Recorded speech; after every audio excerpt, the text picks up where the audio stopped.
Oggi è una giornata importante per la sua associazione, tanto lavoro fatto, tanto lavoro da fare. Assolutamente, oggi è una giornata importantissima perché finalmente per la prima volta in presenza siamo riusciti a organizzare il primo evento istituzionale. Sappiamo che avevamo previsto di inaugurare questa sede bellissima l'8 di marzo del 2020 e abbiamo avuto una battuta di arresto, quindi oggi è un momento significativo e simbolico anche proprio perché è nei fatti la ripresa, la rinascita, e questa villa che è alle mie spalle dimostra come le nostre colline non siano soltanto un patrimonio in termini rurali ed ambientali, ma anche un patrimonio in termini culturali e artistici. Sì, direi che questa è un'industria da 5 miliardi di euro, stiamo parlando di 600 milioni di bottiglie, stiamo parlando della più grande denominazione al mondo, stiamo parlando anche di un territorio che ha saputo dotarsi di regolamentazioni e anche di restrizioni dal punto di vista fitosanitario che altri territori agricoli non hanno.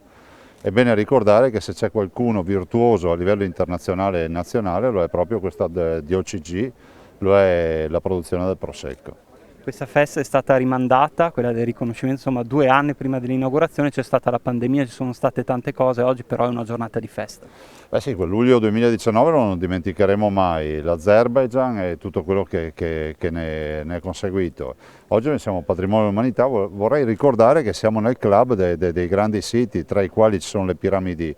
dell'Egitto, c'è il Grand Canyon, le cascate del Niagara, quindi vorrei dare anche una dimensione ai cittadini di cosa stiamo parlando. Penso che sia visibile sotto gli occhi di tutti l'afflusso turistico che c'è e che ci sarà. I nostri alberghi conoscono il tutto esaurito nel territorio della DOCG, nella core zone, ma soprattutto ricordiamo che le prospettive ci dicono che passeremo in 10 anni da 250.000 presenze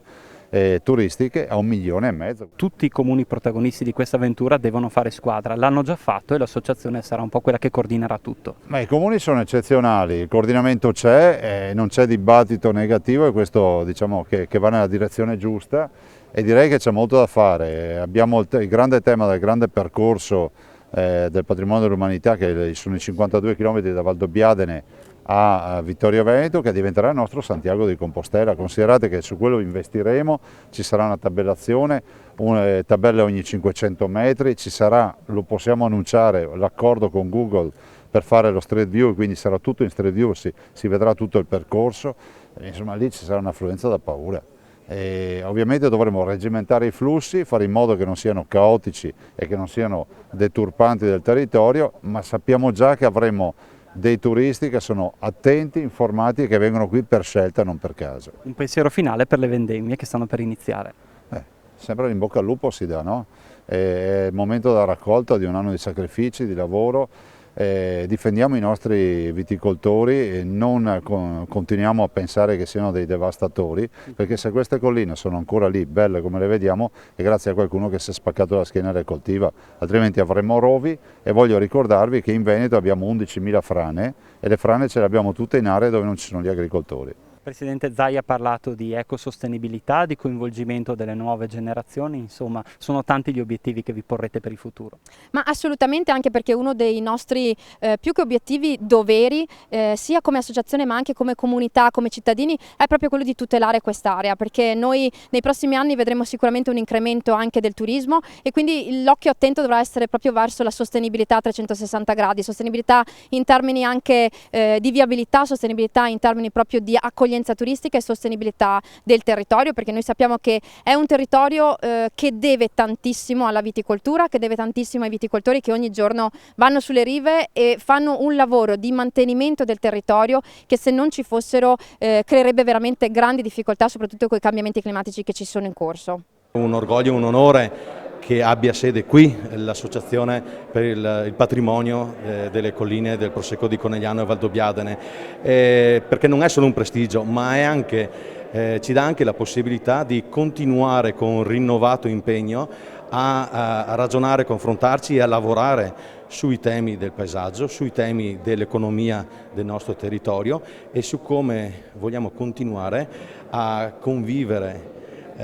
lavorando con la natura e con gli elementi fondanti della natura, l'acqua e la terra in primis, che qui in Villa dei Cedri sono ben rappresentati. Peraltro abbiamo voluto anche raffigurarli con un'opera d'arte, una scultura che verrà a breve inaugurata in occasione del Festival Letterario di Valdobbiadene. Sarà bello ospitare persone che arrivano da altri paesi visitatori ma anche rappresentanti di istituzioni. I valdobbiadenesi hanno sempre dimostrato una grande accoglienza e nell'accogliere le persone la voglia di raccontare con grande amore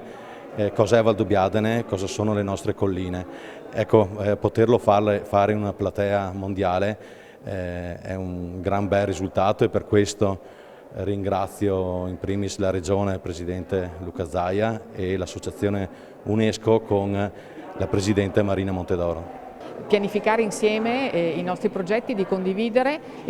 soprattutto la tutela del territorio e la nostra sostenibilità, perché questo è sicuramente il tema che favorirà sia la riconferma del patrimonio UNESCO ma anche la riconferma di tutto il mondo del turismo che poi comunque verrà a vedere e a visitare le nostre colline e le dobbiamo far trovare nella maniera più bella e più accogliente possibile.